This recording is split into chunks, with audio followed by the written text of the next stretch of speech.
Google Veo, Google Omni, and Google Flash are popular AI video tools, but today I will show you 3 new free AI tools that can help you create more videos without paying anything.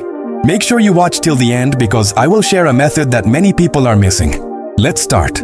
First tool is Arena AI. Open Chrome and search for Arena AI. Create an account using a temporary email, verify your email, and log in.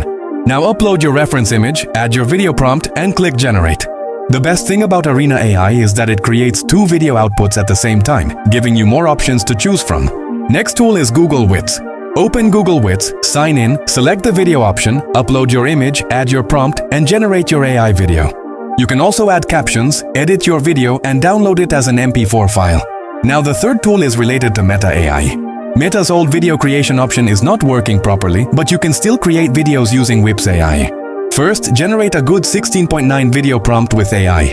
Create a reference image from Meta AI, then open Whips AI, upload the image, add your prompt, and generate your video. The best part is that it creates horizontal 16.9 videos, which are perfect for YouTube. So these were 3 free AI tools that can help you create more AI videos. Try them and let me know which tool you like the most. Subscribe for more AI tools and tutorials.